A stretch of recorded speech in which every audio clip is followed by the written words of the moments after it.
Vejamos que para existir a ressurreição é necessário existir a morte, que é até um dos temas fundamentais da alquimia. E geralmente a gente teme a morte, né? Nós tememos o obscuro, o desconhecido, aquela coisa impenetrável que está para além das nossas próprias reflexões, dos nossos conhecimentos, da nossa visão, dos nossos sentidos. Na alquimia, esse processo de morte até é chamado de putrefácio, né? É uma das etapas fundamentais para se poder alcançar a luz.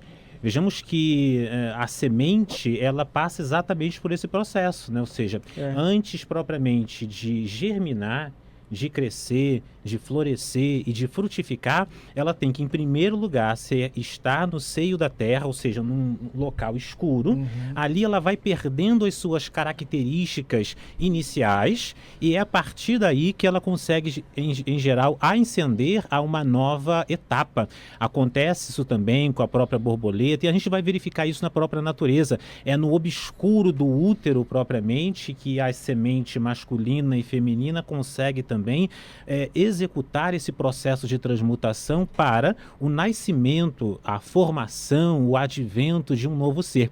Então, se, por um lado, isso que o Frater Léo nos trouxe de forma bem prática, né, do nosso cotidiano, né, trazido o aspecto lá simbólico, crístico, né, para uma coisa prática, a gente pode também sublinhar isso, a morte como sendo uma das etapas mais importantes, ou seja, são os momentos mais obscuros.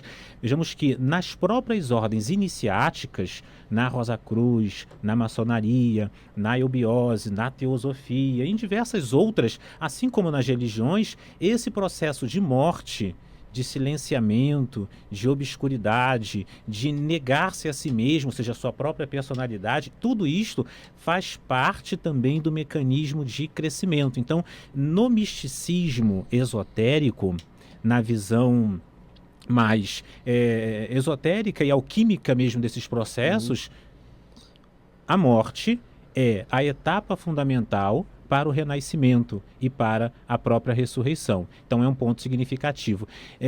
Existe até uma tese católica, uma expressão cunhada por Santa Teresa d'Ávila, junto com São João da Cruz, eram os dois espanhóis, né? Eles cunharam uma expressão chamada Noite Escura da Alma, La Noche Escura da Alma, The Dark Night of the Soul. Né? Esse processo de noite escura da alma pelo qual teriam passado as grandes personalidades que nós conhecemos. Jesus, houve um momento, existe até um versículo, me corrijam aí o pessoal que está nos comentários se eu estiver errado, mas o menor versículo da Bíblia cristã ocidental é este: Jesus chorou. Tão e somente, ou seja, se o próprio mestre ou um dos nossos mestres, porque existiram muitos, claro, ao longo do tempo, ele passou por esses momentos de deserto, de solitude, de solidão, de chorar, de se decepcionar, enfim, de recolhimento, de estar sozinho, que vai também representar a morte, ou seja, ele não viveu a morte apenas na cruz. Ele não viveu a morte durante os 3 dias em que ele esteve, entre aspas, enterrado, né? Que ele não passou propriamente por um processo de enterro, mas esteve ali num processo de sepultamento. Mas a morte ele vivenciou ao longo da sua vida em diferentes etapas e de diferentes maneiras. Então, como bem sublinhou o Frater Léo Lousada, se nós podemos vivenciar a ressurreição no nosso cotidiano, nós também podemos vivenciar algo que vem antes da ressurreição, que é a morte. A expressão latina também, procurem sobre isto, chamado memento mori. Não sei se os senhores já ouviram falar sobre isso, que é o lembrar-se continuamente da morte.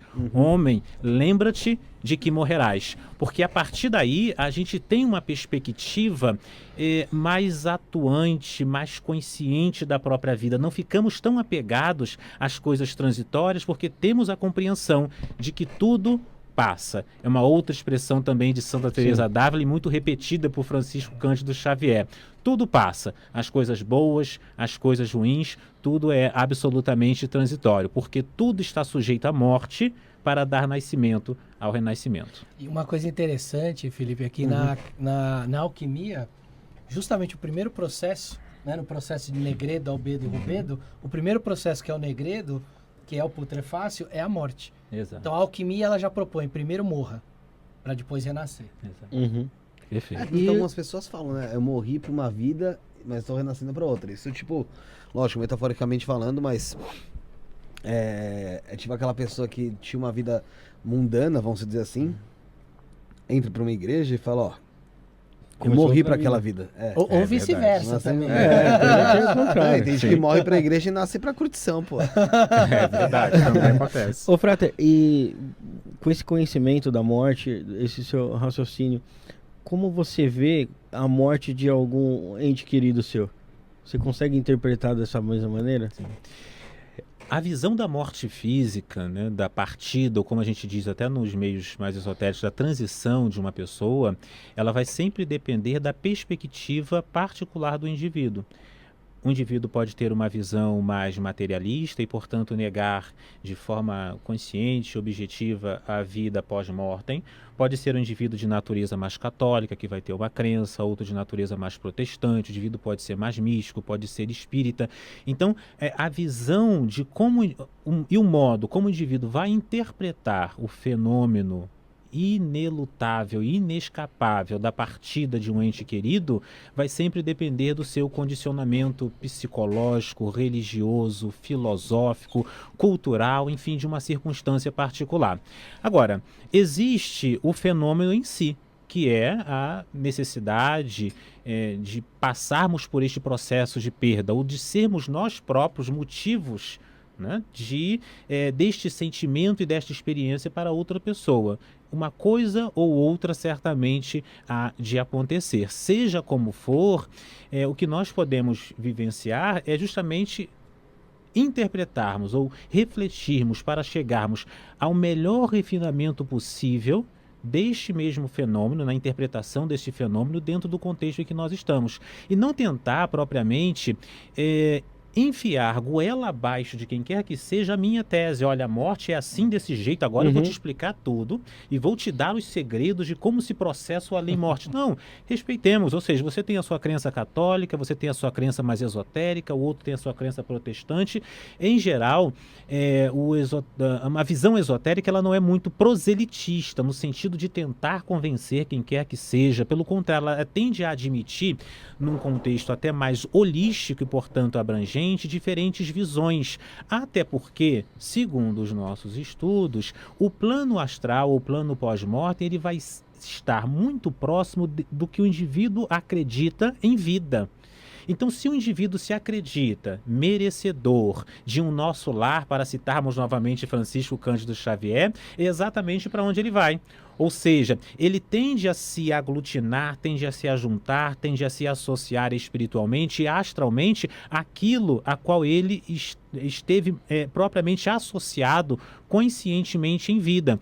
Se o indivíduo tem uma personalidade, por vezes, muito religiosa, apenas na aparência, mas um tanto quanto apegada no que tange à superfície subconsciente, inconsciente, a questões muito viciantes, degradantes ou negativas e sombrias, por mais que a crença dele lhe diga que ele vai para um lugar de paz e de luz, esotericamente nós sabemos que o mais provável é que ele seja arrastado para estes umbrais internos a qual ele esteve verdadeira e sincera, genuinamente associado. Esse é até um princípio muito taoísta, né? No taoísmo não existe a ideia de que nós vamos morrer e que existe um outro corpo, né, corpo glorioso, para citarmos Paulo de Tarso, né, para quem gosta da Bíblia, mas no taoísmo é chamado de corpo diamantino, que vai sobreviver, ou corpo astral, né, como diriam aqui os esotéricos ocidentais, ou ainda perispírito, para citar Allan Kardec. Então são diversas linguagens e respeitamos todas,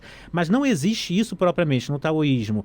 O que existe é que nós temos que construir o nosso corpo diamantino, ou temos que construir esse corpo luminoso, para que possamos, a partir daí sim, nos elevarmos após a morte para onde nós desejamos. Então, existem esses diferentes fatores e elementos dentro desse assunto.